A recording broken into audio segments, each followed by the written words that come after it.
Well, hey there, HVAC pros and enthusiasts. Are you ready to take your skills to the next level? The HVACR Learning Network has just launched an exciting new e-learning course, High Performance Heat Pumps. And guess what? We're giving you free access to the first 2 chapters. Whether you're in the field, training for that next step, or simply want to sharpen your expertise, this course is packed with everything you need to understand and master high-performance heat pump systems, especially inverter-driven cold climate heat pumps. And the best part? You can access it anytime, anywhere, right from your favorite mobile device. It's HVACR learning made flexible and convenient for you. So what are you waiting for? Click the link. Dive into the HVACR Learning Network and start your free trial today. Your journey to HVACR mastery begins here.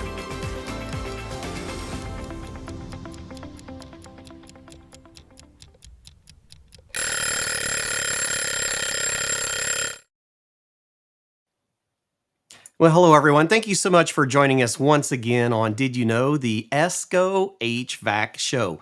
You know, even just by that intro, we spend a lot of time talking about innovations and technologies that are coming to the industry. And sometimes we'll talk about, cold climate heat pumps as like it's a new technology. But when we really start looking at the industry, there's a technology that has been around that is really the heat pump that works in cold climate, no matter how cold it is, if you know how to install them properly. So today we're spending some time with Jay Hammond from WaterFurnace. How are you doing today? Great, Cliff. How are you? I'm doing wonderful. And what I mean by that is when we start talking about geothermal systems, geothermal has the ability to function in any cold climate when they're installed properly and they're operated properly. They've been around for a long time. And unfortunately, a lot of people don't understand geothermal systems very well. And I think we're going to start seeing a lot more of those going forward. And I think it's important that we start working with our manufacturers and our training organizations to make sure that we've got those resources, especially for educators and contractors that are wanting to stay up to date. They are connected with all of the right resources, and WaterFurnace is the top of the game in the geothermal. So, Jake, tell me a little bit about your history in the industry, because I think it's very important when we start talking about technologies, because you and I have been in quite a few of the same arenas, and we both enjoy this educational side of it. Oh, absolutely. I started doing geothermal back, right out of high school. So it's been 30, I'm really that old, probably 35 years or so. Did, just basic service work and some install, put sheet metal together and all the fun stuff. And got an opportunity to work as a tech service advisor for WaterFurnace back in the early 90s. So started out doing that. Got me into a sales position and then just a couple different positions around different manufacturers. And it kind of always, it's kind of funny because even in a sales position, they always kind of went back to training. So it's always been a training thing. And geothermal is one of those industries within HVAC that kind of, once it gets you, it kind of keeps you there. I tried to get out of it for about a year and it sucked me right back in.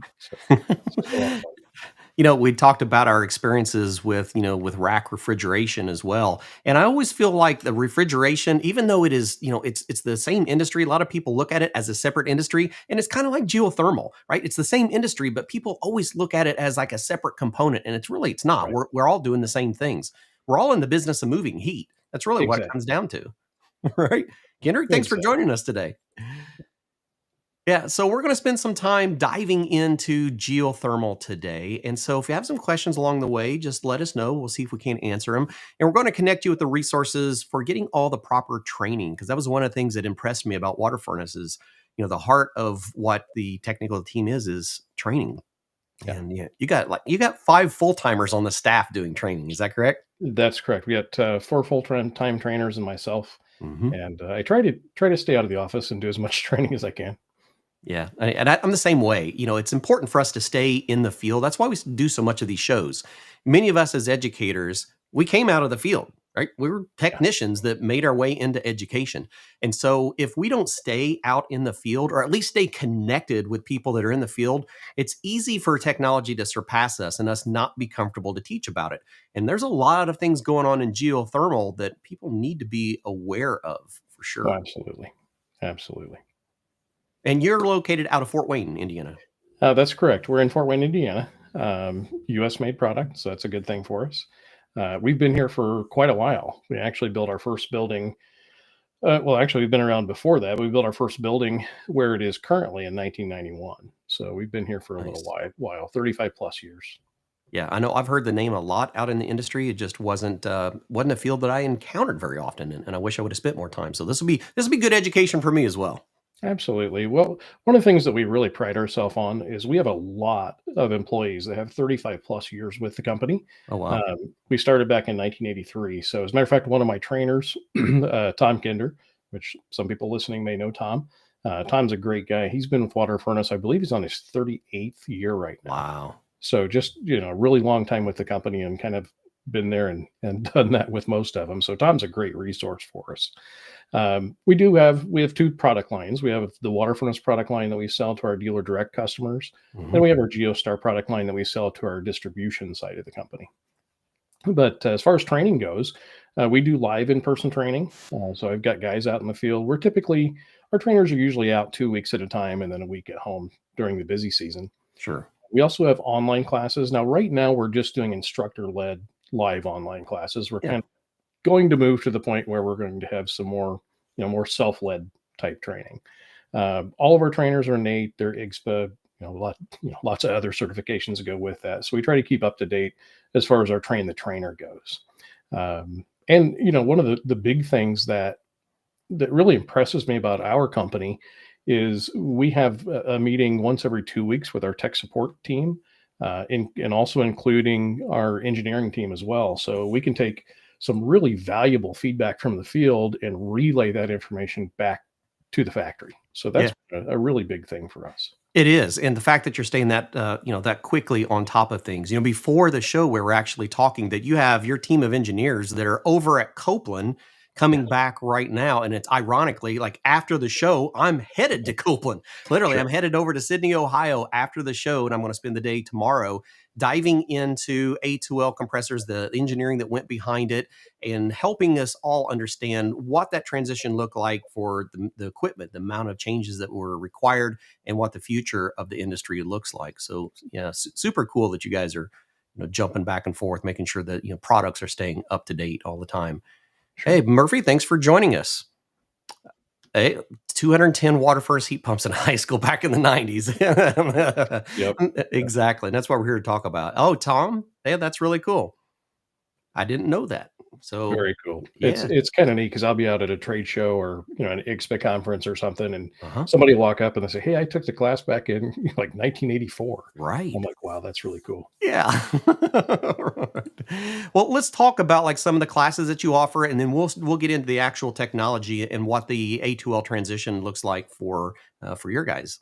Certainly, we've got really over 13 classes right now that we offer currently, and we're adding to that as we go. So right now we've got a basic troubleshooting class, which is it's not like a Geo 101 as much as it is how does the technology that you may already know about, how does that relate back to troubleshooting and some installation on geothermal heat pumps. Right. We have a residential variable speed certification. In order to sell our variable speed product, you do have to go through a verification certification process. It is a little bit more difficult. There's more controls that you need to know. And we just want to make sure that obviously in the end that our customer's happy with the install. Yeah, We absolutely. have a basic, oh, I'm sorry. No, that's right. Okay. We have a basic product information class that just kind of goes over our equipment. We've got a residential controls class that we're getting ready to break that up into two. So the basic troubleshooting and the advanced residential controls, we try to do everything in a 1 day, 8 hour class, Mhm. or for 2 hours online if it's online. And what we're finding is as we go through this, it's really too much to put into an 8 hour class. So we're breaking down the basic troubleshooting and the advanced residential controls into two different classes. We do have our own proprietary zone system. So we have Mhm. a class on that. We've got a class that's fairly new. We started it, I believe, last fall, and that's a general installation and basic flushing Oh, procedures. nice. That's something we've been a little lacking on before, is having a really basic class for those that are going to go out and install the equipment. So that's helpful. I'm going to skip over the airside diagnostics because I want to spend a little time on that. We have an academy class, and we hold that at the factory. So it's it's a 4-day class, and we go through pretty much everything from the setting a unit all the way up to flush and fill. We have live demos in our training lab. Very cool. IGSPA we work with very closely. hmm IGSPA is a great organization. If you're involved in geothermal, you really should be a member of IGSPA, and they have their own training classes. Now, the cool thing is our basic troubleshooting and our installation classes are IGSPA certified. So if someone were to take our basic troubleshooting class, they would automatically get, Qualify. they got to go in and take a test. Yeah, yeah. But that's the class that they need for that. So that's half of what you need to get what they're coming out with, a new equivalent to accredited installer that they used to have. hmm Symphony AWL, we'll talk about that a little bit. That's the connected portion of our equipment. We've got heat fusion classes, and probably the most fun class that we do as trainers is a customizable 1-day training where we'll go to a customer's office with just their people and do a class. And the really cool thing about that for the trainers that are listening, you know what I'm talking about, because if you get a bunch of guys together, guys and girls together that know each other, they tend to ask more questions and be more Yes. interactive than it would be Yeah. if you had a bunch of strangers all in one room. Yeah. So those are a lot of fun. My trainers love doing it. I love doing it. It just really gets us out there. Yeah. Well, and it brings up so many of the items that everyone starts seeing in common. Oh, absolutely. Absolutely. And that's also part of that feedback loop we get back to engineering. If we've got one company that sees a lot of problems with something, then we know, we can bring that to them and get that resolved. So the class I wanted to talk about a little bit there in specific was the airside diagnostics. Okay. Being geothermal guys, we just really haven't paid much attention to the air side of things for years. I don't think we- any of the industry has paid enough attention to the air side. Even the air side No. people haven't been paying enough attention No. to the air side. We put so much emphasis on on the conventional side. We put so much emphasis on the refrigeration part of it, which is obviously good to know. Yeah. But a lot of times we forget that everything is a system. So, if we lose something on the air side of things, we lose something on the refrigeration side, or vice versa. Exactly. And it's the same thing with us on the water side. We really pound water side diagnostics into our technicians. Don't put gauges on these units unless you absolutely have to. Right. We can do most of our diagnostics on the water side, but now we're kind of getting back into the air side a little bit. So one of my instructors lives out in Oregon, Carl Robbins. The guy's a ductwork wizard. I'm pretty sure that he's got all of Manual D memorized in his head. He's one of those guys that Oh yeah. you see a fitting and he's like, oh yeah, that's this Yeah. fitting, and it's got it's Yeah, got I know the- how much restrictions on that depends on. Exactly. I think he's got it memorized. Yeah. So that's a new class that we just released. We're starting Cool. to do a few. I think we've done 2 of them so far. So the other new class that we're working on that's not quite finished yet is a hydronics class. Oh, We've had hydronics classes in the past, maybe 10, 15 years ago, but they just haven't been the greatest classes in the world. So we're kind of updating everything and including some of our new equipment that we have out on the hydronics side. And then, of course, with the A2Ls and everything else, there have been a lot of changes. exactly. All right. Very cool. Right. All right. The big question, one that everyone gets. Right. What is the A2Ls doing to the equipment? How's it affecting? And we spend a lot of time here at ESCO talking about the A2L transition, what the HFC phase down is doing, which is creating this demand for lower GWP refrigerants. And too many times we think inside of a small box, and we see our industry, we see the equipment that we know, but we forget that all industries that work with HFC refrigerants are going through a phase down. Even little inhalers. I don't have mine here right now, but even our inhalers that were using 134A last year are now going to things like 1234. Yep. So, we have a lot of transitions happening in all pieces of equipment. That's why I wanted to have WaterFurnace on here to talk about what is the A2L transition looking like for geothermal? Well, it's been kind of a big deal for us, to say the least. It's pretty much tied up our engineering department for the last close to 2 years now. Wow. WaterFurnace, we kind of were ahead of the game. We started a little bit earlier getting that change made, which is part of the reason we ended up with 454B. Sure. And that was because of the GWP numbers. We weren't sure if 32 was going to make that number or not. It does now, so it's okay. But we ended up with 454B, and we switched our entire product line. I think that was complete around October of last year. Okay. So we're we tried to get ahead of the game, Yeah, for and sure. everybody talks about how much of a hassle it is to make that change, and it was difficult as a manufacturer to do that. On the other hand, we learned a lot from that as well. So we've gotten some really good benefits out of that. For example, most of our mid-tier units now, our packaged units have EEVs instead of TXVs. Yeah, increases Just much easier to efficiency. control. Yeah, absolutely. So lots of good things there. I still get, of course, we had to redo all of our training to include A2L, so that Right. was kind of fun. And I still get people in class who are like, "Oh my gosh, we're gonna catch the house on Yeah, fire. We're gonna blow up a building." Or I'm like, "Guys, it's not that bad. doesn't It's work that really way. not that bad." I've tried so much, and I did a video a while back of actually doing the flammability of A1, A2, Yeah. A2Ls, and the A3s, different ignition sources, and it is so difficult. I've actually had a conversation with my son. He's a firefighter about next time that they do a controlled fire where they're going to burn down a structure. I'm going to try to convince the chief to let me put a complete A2L system in the garage Oh, so we can watch it and get that an would be idea awesome. pressurized, and so we'll see. I'm working on that one. Absolutely. Well, for those that haven't seen your video, I have. Oh, As a matter of cool. fact, I've played it for some of my classes, and it is an excellent video. It really shows, you know, that it's not nearly as bad as what the internet makes it out to be. Sadly, So it's disappointing. I it's tried. I had a whole yeah, it audience. I really had all the neighbors around. They were just waiting for something to happen, and it was like, yeah, it just wasn't real no, exciting. it wasn't. So it worked out well. But that's the main thing is trying to get people past. You probably don't need all new tools. I know guys don't like to hear that, but you probably don't need all new tools. You probably don't need. There's not that much. And the nice thing is with our systems, most of what we sell is packaged. Right. So it's inside the house, which you're like, oh gosh, that must be worse, but it's not because it's a ducted system. So if we have ducted systems and we can use, all the volume of the house that's connected to that ducted system, we really don't run into that many issues. And until you get over pretty much, and it varies, you'd have to check the installation manuals for Right. sure, but until you get over like a 4-ton unit with Yeah. ours, we're under 62 ounces. Exactly. So it really doesn't matter anyway.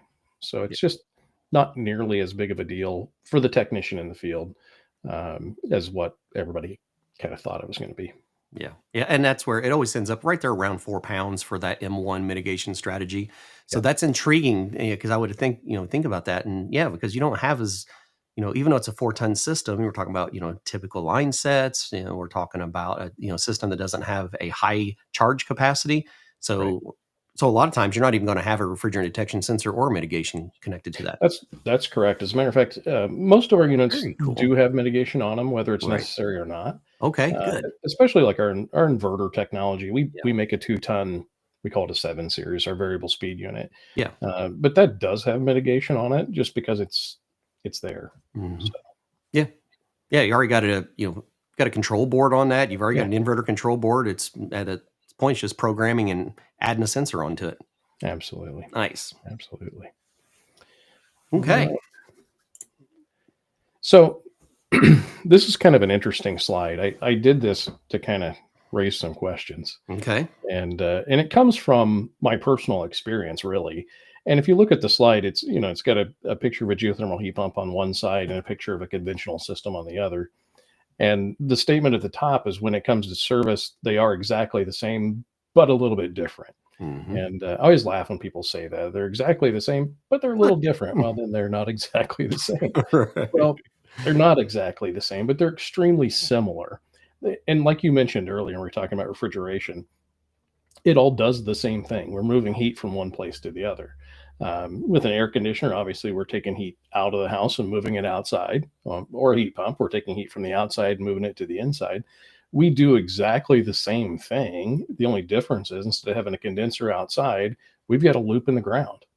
So we're taking heat from the ground through the refrigeration process and putting it back into the house. And in summertime, we're taking heat out of the house and essentially putting it back in the ground. So really, it functions the same. And from my personal experience, and it relates to a rack system. It's funny you brought that up. I had never worked on a rack system. Some young guy out of high school, basic refrigeration knowledge and not much more than that. And my boss sent me out to a job that had a rack system on it. And I walked in and I'm like, oh my gosh, what Thrown to is the this? wolves. Yeah, no kidding. And I looked at it and I thought, man, that thing, there's no way. I don't even know how to start this thing up, let alone troubleshoot it. And I had, luckily, one of the older technicians followed me up, and he walked in and he could see that I was just lost. And he says, he was kind of a gruff old guy. And he says, it's just a refrigeration system. Go fix it. And I'm like, and I thought about that and I got a little angry. And then I thought, wait a minute, it's just a refrigeration system. I know how this works. And once I started breaking it down into its parts and pieces, it really wasn't that difficult. And I think a lot of technicians get that mindset. We see something that we don't recognize, that we're not familiar with, and we just kind of shut down. And we just don't break it down. So when we start breaking things down, and I do this in class a lot, I'm like, okay, guys, what causes high pressure on an air conditioner? And people are going, no condenser fan Right. or whatever it happens to be, or overcharged or bad switch. And I'm like, yeah, okay. So really, though, in general, what causes high pressure is lack of flow across the condenser. That's it. So in our case, if I'm running an air conditioning with my geothermal heat pump, my condenser is my coax heat exchanger. It's, that's where the condensing is happening. Yeah. So lack of flow across the condenser, to me, is lack of water flow through the unit in the air conditioning mode. And I'll ask, so what causes low pressure? You go out to an air conditioner, it's got a low pressure situation, and they're like, well, it could be low on charge. I'm like, well, yeah, that could be. Could have a bad low pressure switch. That's possible. Could have some wiring issues. That's possible. But generally speaking, lack or low pressure is caused by lack of flow across the evaporator. So, dirty air filter, dirty air coil, fan motor not working. It's the same thing with our system. If we're running in the air conditioning mode, our evaporator is still the air coil. So it still could be a dirty filter, a dirty coil, blower motor, whatever. So if you really just break it down, and that's the main point I try to get across to people in class. This is not something difficult. You might not have seen it before, but it works the same. So you can't let it block you just because you haven't seen that. I remember, excuse me, at one point, my mentor he's very much like you. He explained everything in comparison. Right. Yep. Let's take something and I'll help you understand something that you don't know by just showing you the differences. And we had our own lease ice machines. So we had a whole bunch of ice machines. And, this is fairly on in my career. And we were talking about geothermal one day, and we were at a job site, and it had a water-cooled condenser ice machine. And we were just talking about the refrigeration cycle. And he was like, okay, what about geothermal? I'm like, okay, I don't understand geothermal. He's like, you understand this ice machine? And what makes this different than one with a fan? And I'm like, yeah, not really. He's like, it's just where we put the heat. That's all that it is. It's we're using water out of the ground instead of using temperature from the air. Exactly. Like, well, that's interesting. So I love that you're doing that analogy so people can understand that it's not like this magic, appliance that it's another refrigeration circuit. No, it's just another refrigeration circuit. And it's obviously very, the efficiency is really high because we're using, ground temperature that averages. It's not always, but averages around 50 degrees around the country. So it's kind of like running an air conditioner when it's 50 degrees outside. Yeah. Or running a heat pump when it's heat 50 pump degrees is even outside. better. Yeah. Absolutely. So, and of course, the loop temperature does change throughout the year, but generally speaking, it averages about 50 degrees. So that's where the efficiency comes from. It's not magic. There's nothing special about it.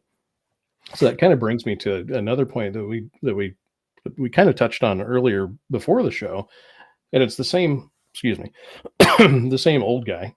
Now I'm the old guy now, but it was the same old guy that was helping me out. He used to do the touch and feel method. And I teach that in class now. We have a couple slides on it. It's not like we spend a ton of time on it, but he would walk around on the refrigeration circuit and just start feeling it. Start feeling. And, he'd feel around a little bit and he'd look at me and he goes, oh, that condenser's plugged. Go clean that, or that evaporator's plugged. Go clean that coil out. And I'm like, gosh, this guy, he's some kind of wizard. I mean, how did, I get up there and the, evaporator coil's dirty. I'm like, how did he know that?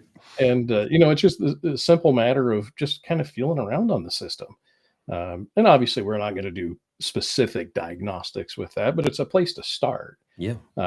And usually when I talk about that in class, somebody will say, "Oh, beer can cold." I'm like, there's something to beer can cold. Sure.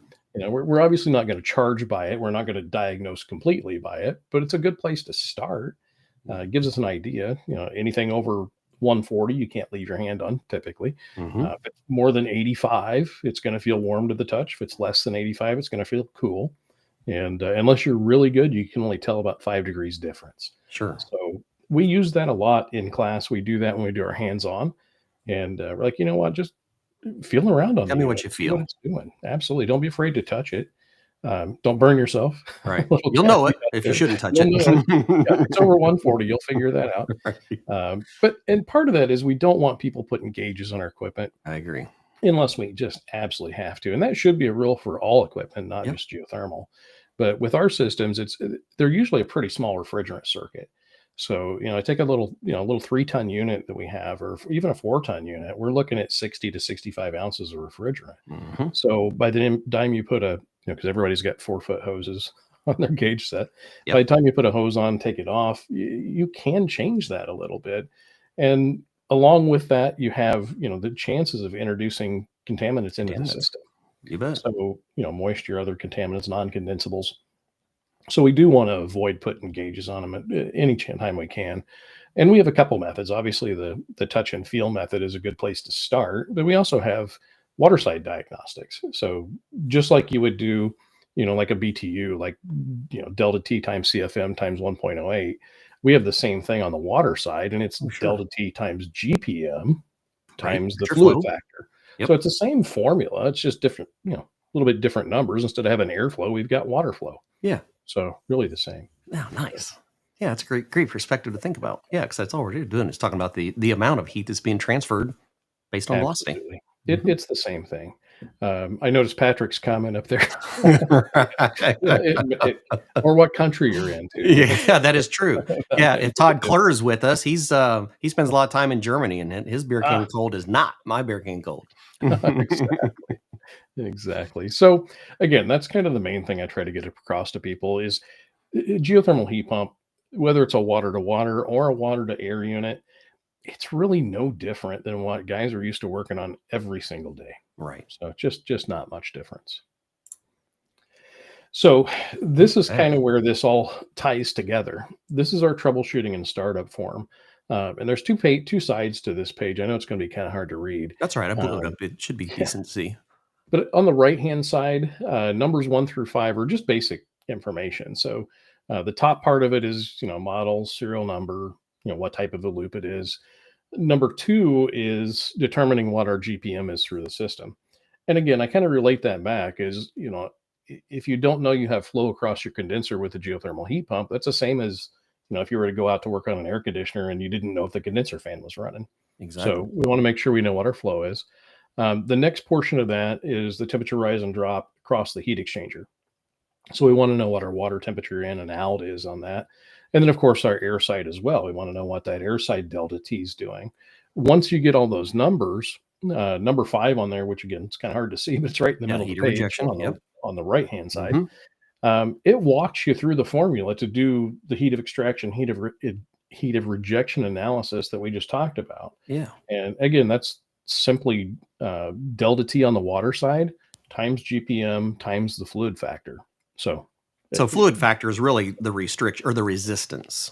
But correct. It's based on the type an of assigned, right. It's assigned number that we put to see how much heat that fluid will carry. Yeah. So water is 1.0, I'm sorry, air is 1.08, kind of depending on your altitude if you want to get really technical, but 1.08 will get it most of the places.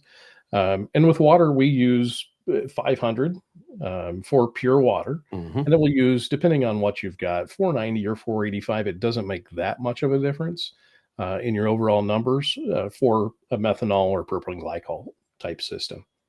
So if I know what antifreeze is in the system, or if it has antifreeze, I know what my water flow is through the system, and I know what my water delta T is, I can tell how many BTUs I'm either extracting or rejecting back to the ground. And that's kind of my starting point.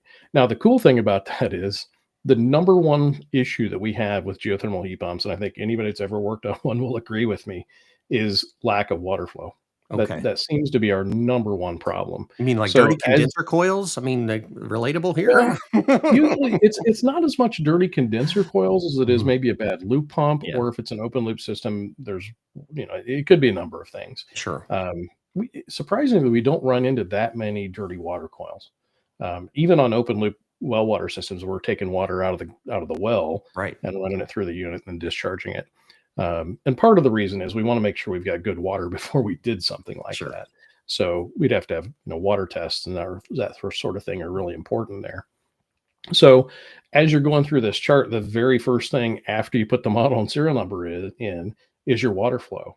So we ask our technicians before they call tech support, fill this page out 1 through 5. Don't put your gauges on. Just basically, you've got a pocket thermometer to give you water Yep. temperatures, and you've got a pressure gauge, Non-invasive. Yeah. just the basics. Mhm. And most of the time, when you get to number 2, where it's asking you what your water flow is, and you look it up in the book, and you find out it's not good enough, You go, gosh, wait a yeah, minute. don't need to put my gauges on at this point. I've got a water flow issue. So that's kind of nice. Now, if it does get into the refrigeration side, the left-hand side, and it also continues down. I think it's number 9 at the bottom of the right-hand side page there. But on the front page, which is the left, on that side, it's got the full troubleshooting circuit on there. So the entire circuit's there, whether it's a water to air or a water to water unit. And the nice thing about that is we realize as geothermal trainers that not everybody does geothermal every day. Sure. And I'll get people call up and they'll say, "Hey, I'm trying to do subcooling. Where's my liquid line?" I'm like, "Well, where's your liquid line on a conventional system?" Right. And they're like, "Well, gosh, I think it's after the condenser." I'm like, "Well, exactly the same. It's after the condenser. Liquid line is always after the condenser because that's where the liquid's at." So we try to make it easy there. So if you're looking at the chart and you don't remember where the condenser is or where the evaporator is, and you don't want to, have to go through the whole process in your head, we've got a cooling cycle analysis and a heating cycle analysis that shows you exactly where all those temperature points are to be taken. So it just makes it really simple. Most of the time, if somebody fills this page out and they've gotten past the water flow and everything's good there, and they've gotten into the refrigeration side, if they can't figure it out by the time they start putting the numbers down on the sheet, more than likely they're going to figure out the problem on their own. Yeah. If they can't, if somebody can hand me this picture with Yeah. all the numbers filled Give me your out, data. yeah, absolutely. And when you look at this thing, it's, there's very little you can't figure out from looking at this page. So it makes it kind of nice. Little story if you've got time for it. I have Oh, yeah, absolutely. the company I used to work for on the contracting side. I ran their service department and I did their retrofit sales side of things. It was a big company. We did probably, gosh, I don't know, over 100 new homes a year and probably 85 to 90 existing homes. Sure. So, and I had full-time service guys, 3 full-time service guys that did geothermal every single day. Wow. So we didn't do anything but geothermal. That's all we did. So we had some really good service guys. These techs, the least amount of time that I had, there was a guy that had like 3 years of doing strictly geothermal every single day. The other guys I had were 10 years plus. So, and that's all they did was geo. So I get a call from one of my technicians, Gary, if Gary's listening. Hey, Gary. Gary calls me up and he says, "Hey, I got a problem. I've got a situation where I think I've got a bad TXV," because obviously it's always the TXV. Sure. So I said, "Really, Gary, a TXV?" And he's like, "Yeah." He said, "It was a brand new unit. It had been installed for like 2 weeks." I'm like, "Gosh, that sounds kind of strange." He says, "Yeah, it's even worse." He said, "Our other service guy just left there like 2 days ago and had replaced the TXV." And I'm like, "Well, then I don't think we have a bad TXV here, Gary." Right. And he said, but I got thinking, okay, so maybe he overheated it, putting it in. Maybe there Right. were issues on the install, whatever. I said, well, before we do that, and I had one of these sheets sitting right by my phone. Mhm. I'm like, "Gary, let's go through this real quick." So we started going through it, and I asked him, what's your entering and leaving water temperatures, pressures? We did the heat of extraction, heat of rejection. It was way off. So I started asking the refrigeration stuff. I'm like, "All right, what's your suction pressure? What's your suction temperature? What's your head pressure? What's your, going through the whole thing." Yeah. And it was off. And I said, "Okay, well, let's keep going." I'm like, what's your supply air? And he gave it to me. I said, what's your return air? And he says, hang on a second. And I kind of heard him put his phone down.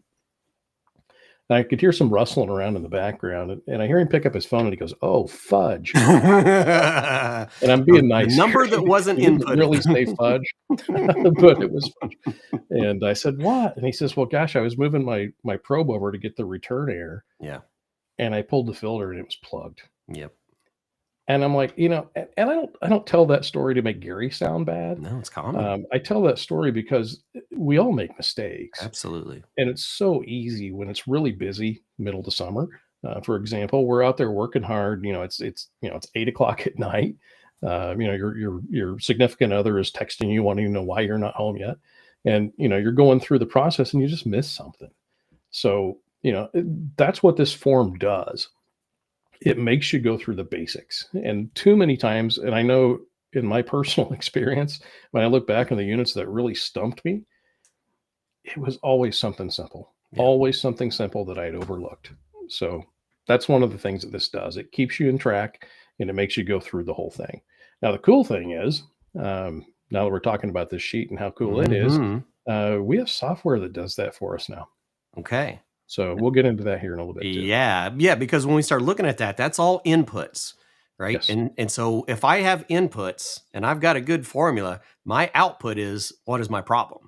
Exactly. And as an industry, we're starting to transition to that. And that's really caught my curiosity when you and I were going through this presentation beforehand. I'm like, we could probably spend half of the show just talking about that side of the industry and how it's really helping everyone. Oh, absolutely. We're seeing advances every day on this. And again, I'll show you later on when we get through it. When we get to it, we have some tools out there that make this so much easier. Nice. So one of the tools that we have, we call it our Symphony system. The Symphony system is an online platform, and we use something called an AWL, which is Aurora Web Link.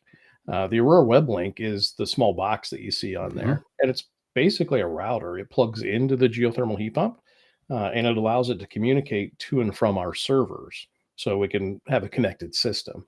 So it does some really cool things for us. That's what it kind of looks like on the inside. The box itself is, there, and then it's got the router on the inside of it. For the homeowner, the neat thing is it gives them complete connectivity to their equipment. So, it's through it's symphonyonline.com to get into that. And they can go in and adjust their thermostats remotely, adjust their zone system remotely. But the cool thing is, it's even probably better than that, is it gives notifications. So if there's a problem with the system, it gives a notification that the system is faulted out or locked out.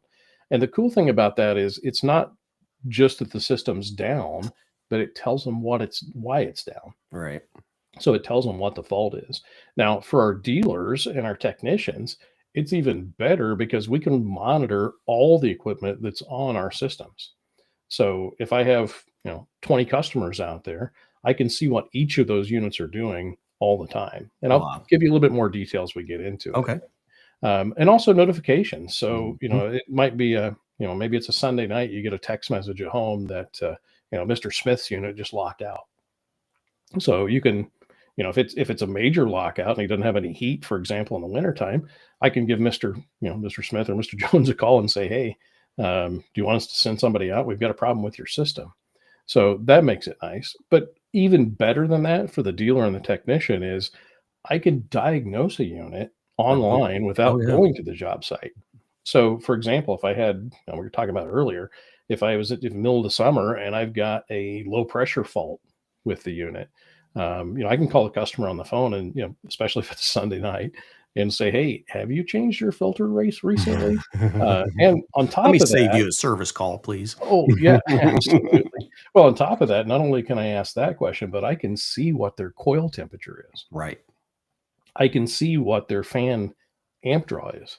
So, all that kind of stuff I can look at.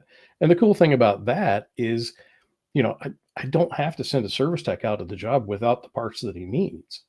So there's so many benefits to that I think as a company, we don't push this hard enough. We should push it a lot harder because it really does save a lot of time in the field. And as a technician, it just makes your life a lot easier. You know what parts to have. You know what to expect when you get there. I So think that, we're going to have to migrate to this fairly quickly when we start looking at the shortage of technicians across the board and oh the yeah, amount of, experienced technicians that are going to be retiring over the next 5 years. 40% of the workforce will be gone in 5 years, right? We have to get to the point where we can be smarter about our service time, right? sure. Service technicians are, the higher paid, typically the higher paid jobs. We don't have as many of the service technicians as we really need.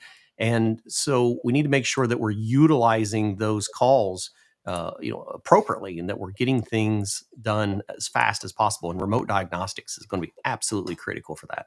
Oh, it sure is. Absolutely. Well, this is what I'm bringing up here. It's a little slow starting up for us, Sure. but this is our Symphony system. Now, I'm logged in as a WaterFurnace tech support person right now. Right. So currently, I'm seeing 18,210 units that are online Really? across the country, and that's the ones that are online. We've got 6,000 offline right now, and that could Right. be because they've, I don't know, maybe they've changed internet Right. providers or Service, different whatever it homeowner, happens to be. whatever. Yeah. Yep. And we do contact those people to let them know. But there's 18,210 units online right now. So if you were a dealer, you would have this list of all of your customers. I mean, Sure. obviously, you're not going to get everybody else's customers. So I'm going to pull up our training lab unit right now, excuse me, so we can kind of take a look and see what this thing will do for us. So this is our training lab, and I'm going to go into the little wrench here. Now, this screen is very similar to what a homeowner would see. So they would Okay. have, their thermostat summary. In this case, I've got two zones. I've got a living room and a kitchen. Right now, this system is running cooling stage 2. On the equipment summary, I can see what my compressor speed is, what my blower speed is. I can see my loop temperatures, my return and supply air. On the right side, I can see my current energy usage in That's watts. measuring wattage? That's measuring Really? wattage. Yeah, and it's doing it. The cool thing is we're not just guessing. These are current transducers. Oh my goodness. So current transducers on the fan, on the electric heat, Yeah. on everything is being measured there. So my total unit energy on this unit right now, running speed, what we're running 9, which is one speed off of high speed cooling. Mhm. It's running 1200, and I know it's kind of hard to see there, but it's running Yeah. 1272 watts. Uh-huh. So, I mean, you think about it, that's my wife's hairdryer is Yeah. 1500 watts. Exactly. Yeah, because So our compressor is running at, close to peak speed. absolutely. Not quite there yet, but I mean, it's up there. No. Yeah, it's got one more speed to go in cooling. We run Oh, 10 in cooling and 12 in heating.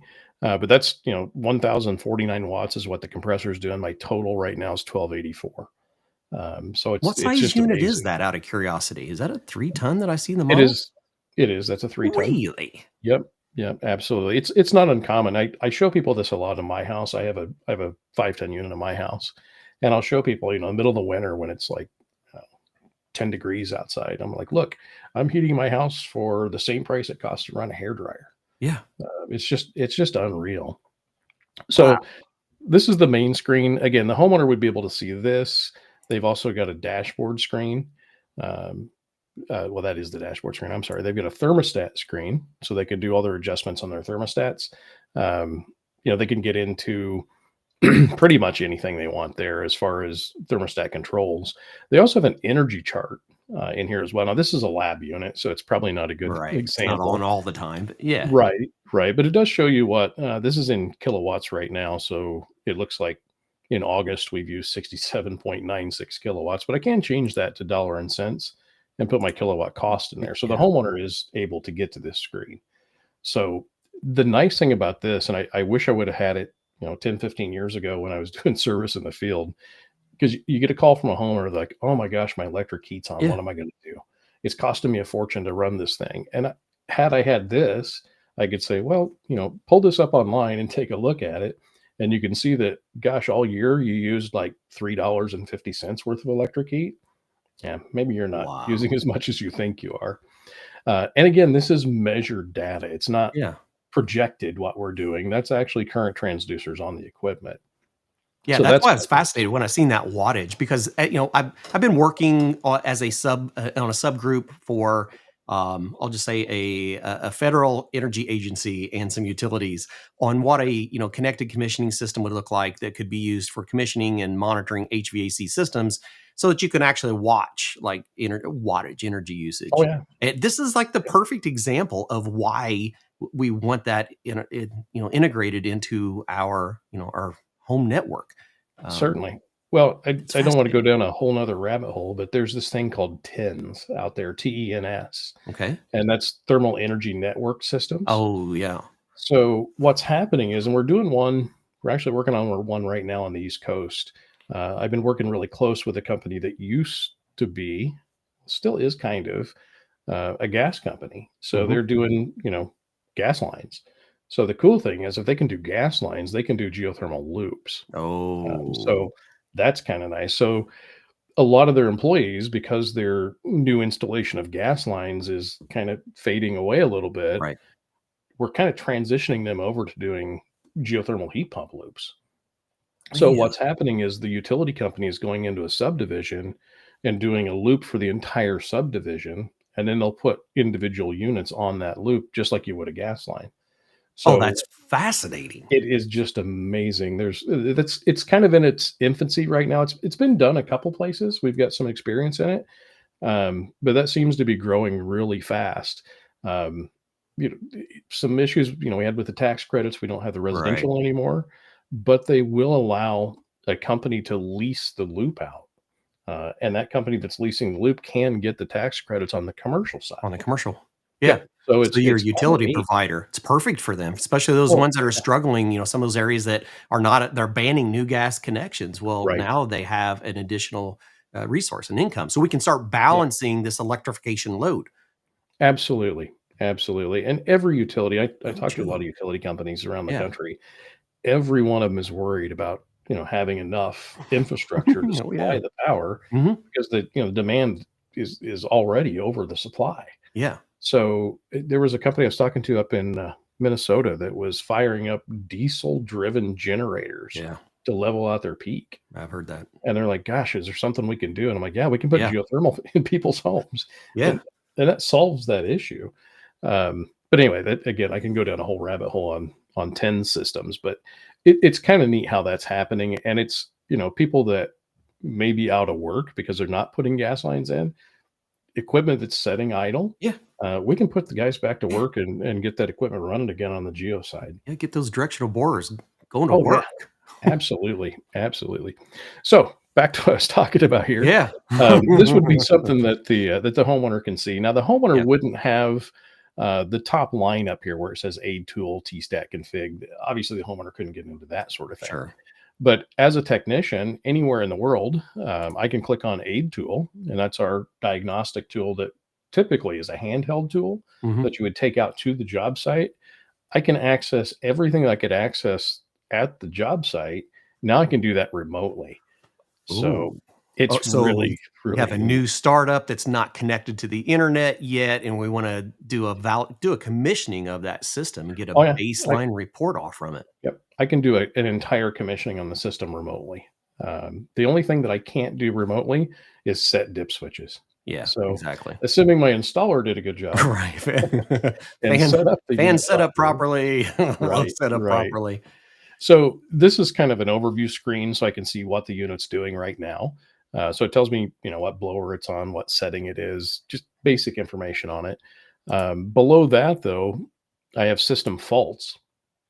So if the system was faulting right now, which it's not, it would tell me what that fault is and what mode it's in. I can also go into fault history and see what that unit has faulted out on in the past. So we use a fault retry system with our Yeah, equipment. So if it's something like a low pressure, for yeah. example, Soft it, retry. it may just be an anomaly. Yep.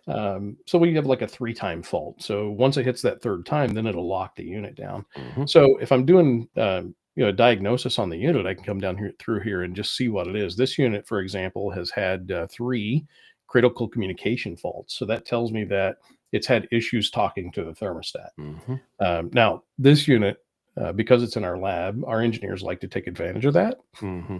and use it to test things out. So they probably Yeah. had the thermostat unhooked at one point. Yeah. So it's kind of hard to use this one for an exact example. No, But it's cool though. I mean, those are the things that I preach for the rest of the industry is that, many parts of our industry are behind with technology. This is the reason we are integrating thermistors and transducers into the air certainly, side because we're doing such a good job on the water side. I didn't realize how advanced this was yeah, already. it's just amazing what this will do. This is Yeah. the diagnostic screen. For example, here I can go into manual operation, and this is an inverter technology equipment here. It's a variable speed. Yeah. And I can tell it, well, gosh, let's put it in cooling. Let's run the compressor at speed 10.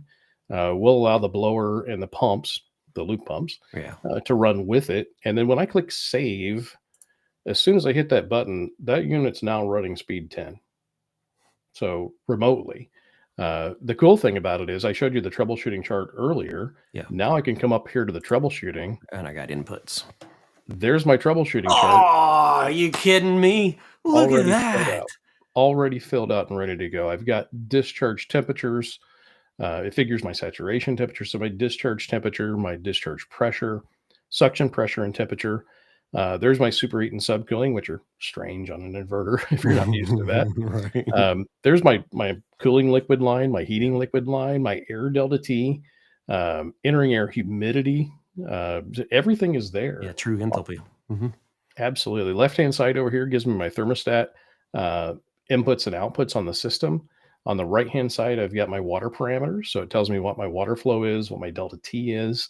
Electricals over on the right-hand side. So again, if I was trying to diagnose a unit, let's say it faulted out or locked out in low pressure, middle of the summertime, I can go in here and see, well, gosh, does my fan have any amps? If my fan doesn't have any amps and I've got a call coming out of the board for G and my fan's not, well, gosh, maybe I should put a fan motor on the guy's truck before I send him out there. Yeah. So I can see all that. So everything's right here. Now this unit's a little different. It looks a little more complicated. This is what we call our OptiDry unit.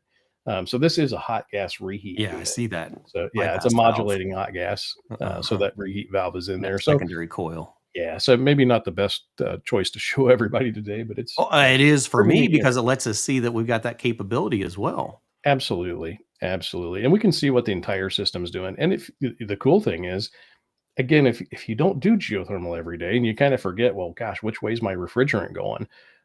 We've got arrows on here showing you where everything's going. Here's the cold So line. Go touch it. absolutely. I mean, there's my cooling liquid line, 76.8. Well, gosh, I should be Man. able to tell what that is with my hand, or at least get close. So there's some fun things we can do there. I'm going to back up here again. And these are residential units. Absolutely. This is all residential. I'm going to disable the That's operation insane. on this. Okay. And then we're going to go back in and just take a look real quick. In the diagnostics, if I want to see it kind of broken down, I can go down here to sensors and refrigerant, Yeah. and I look can at see them what all my individually. pressures and temperatures are. Ah, So this chart will show me, there's my EEV superheat, and I just shut the unit down, so it's Yeah, changing exactly. now. But and there's my my percent open on my EEV is there.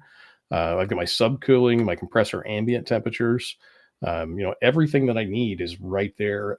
There's really, when you have this amount of technology on the unit, I really don't even need my gauge set. no. I can do this. Now, we also have an app for your phone that I'll show you here in a second. But this is just an online, anywhere in the world, I can pull the unit up. Oftentimes for, gosh, I got a message up there. Something went wrong. Are we okay? Yeah. Okay. Now, is this only from the supervisory mode, or do service technicians have access to some of this data? It's totally up to the company and what they want to do. So within our system, we allow each individual contracting company to assign a username and password Priority to a level. technician. Yeah. Right. So they can see, most everybody will give them at least access to this so they can see what's going on with the system. Man, oh, And this is strictly, well, anymore, it's more for a remote diagnosis than Yeah. anything else. So there's all kinds of things here, though. We've got performance monitoring. We can see, we talked about heat of rejection, heat of extraction. Right now, this unit, again, I think it's kind of shutting down. Yeah. But no, it's running 11.2 GPM. It's running 6,200 BTUs, which is kind of, Yeah. It's but ramped we down. can, all the neat formulas that I showed you on that Yeah. written page, Yeah. it's all They're all done for me calculated. right here. It's there. So that makes it kind of fun. On top of that, just to give you an idea, the sensors, we can go in and see what they are. If you've dealt much with geothermal heat pumps, another problem that used to be a big problem in the past was freeze thermistors. Yes. And the way we used to diagnose a freeze thermistor is we'd go in, typically you'd cut the wires, wire nut them back together so it'd see 0 ohms. Yep. Get out your ohms meter, measure your ohms going down to the thermistor with the unit running, find this huge chart somewhere in the installation manual if you're lucky enough to have it with you. Look at your ohms, see what your temperature is supposed to be, get out your temperature probe, clamp it on the line, and see how it matches up. Verify it. Mm-hmm. Much easier. Here's my heating liquid line temperature right now. It's 47.4. That's what my board's reading. So all I got to do is get my temperature probe out, clamp my temperature probe on, see what it reads, see what my board is reading, and that's it. I don't need to get that ohms chart out. Now, if it were off, I would probably want to verify it. Absolutely. But But at first least, glance readings, I mean, oh, absolutely. Just amazing what that'll wow. do. So there's my pressures, there's my suction pressure, superheat, subcooling. It's all right there in front of me. And I'm just scratching the surface on this part of it. So it would take me a good hour to go through all that. Now, the other thing that this does is I also have historical data. So I'm going to click on the historical data tab here. It does take it a second to load. So there we go. I'm going to reset all my column widths. I was playing around with it earlier. So on the left-hand side, again, I know this is really tiny letters and it's really hard to see. Right. But the left-hand side is the date and the time. What you can't see here really is this is taking, basically it's taking measurements every 10 seconds. Yeah. Correct. And it's over 90, I think there's 97 different points that it's taking every 10 seconds, 24/7, 365 on this unit. So I've got my water and air analysis in the blue. There's all of my refrigeration parameters in the green. There's my control inputs, my control outputs, my energy monitoring, so I can read all of my amps and watts through there. And the right-hand side is drive details. The neat thing about this is, if let's say a customer called in and they said, hey, my unit locked out the other night, I reset it, everything's fine now, but I don't know what happened. All I have to do is go here to faults and it'll pull up whatever my last fault was. Like here you see lockout. And this was that E19 critical communication error. If I click on that, it'll take it a second, but it'll load back up here. Whoops, maybe not. Right. Okay, what kid ran down the hallway and knocked the thermostat off? Something happened there. But it'll actually take me to the date and time that happened. Sure, absolutely. So once it does that, I can go back over to the troubleshooting chart that we just had up and see what it was doing when that fault occurred. At that time. And I can advance it or bring it back 10 seconds at a time. I can go into bar graphs with whatever information I want. I can make it just show suction pressure only, for example, or maybe just delta T on the air side or water side. I can see that in a chart. I can see it in a bar graph, or I can actually see it on the troubleshooting chart itself. So it makes it kind of nice to kind of see what's going on there. So all kinds of stuff we can do on that side. There's an alert section here as well. These are homeowner set alerts, not dealer set alerts. Absolutely. So the homeowner would get a notification, but the dealer wouldn't if something happened. But again, anytime something happens to the unit, if it faults out or locks out, not only does the customer get an email or a text, depending on how they have it set up, but the dealer does too. I have one dealer out in, I believe, Missouri, and they had a service manager who was retiring. And he kind of wanted to retire, but he didn't really want to retire. So they basically pay him to sit in front of his computer right here and monitor faults. What a gig. That'd be fascinating. Oh, it's just amazing. But not only is it help out because, he can basically troubleshoot the unit before the technician gets there. But like you mentioned earlier, we're getting a lot of young people that don't have the experience. And it's hard to find people. Everybody knows that. Yeah. And we get somebody in that just may not know enough about Geo, or they may be intimidated by Geo. That service manager on the phone can see exactly what that technician's seeing. And I can't tell you how many times I've used that when I get a tech support call. Oh A man. technician will call in and you say, "Hey, I've I've only seen geothermal a few times. Right. It's doing this, and I don't know what to do." If that system has the AWL, I can log into it with him, and I can see exactly what he's seeing Live. on the screen. So it's just a wonderful thing. And there's Man. the other neat thing about this is we don't charge for this system. Uh, What? I mean, you pay for the box Yeah. that goes on the unit, but everything Like else the is service? there's no monthly fee or anything else involved in that. Yeah. So it's just Man, oh amazing. man, oh man. Now, Someday everyone will think this way. absolutely. Now there are some we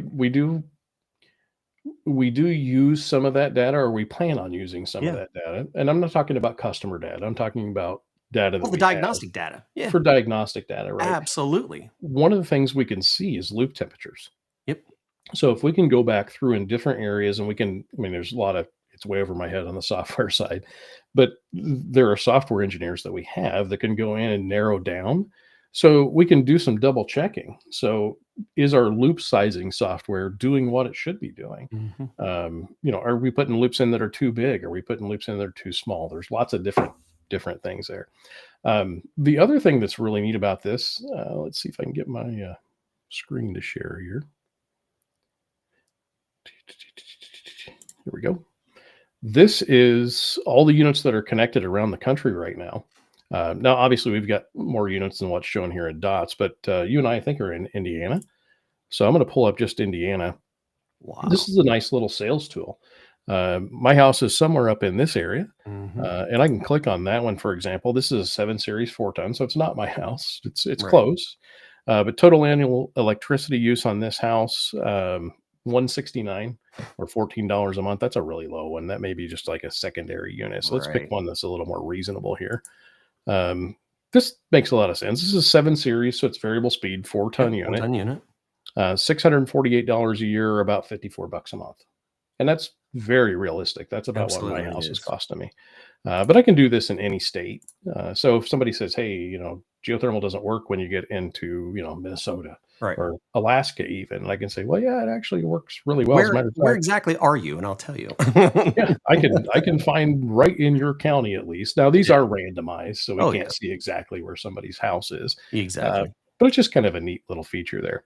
Now, the other thing that we do, since we have Symphony, we also have a handheld tool that'll do the same thing out in the Oh, field.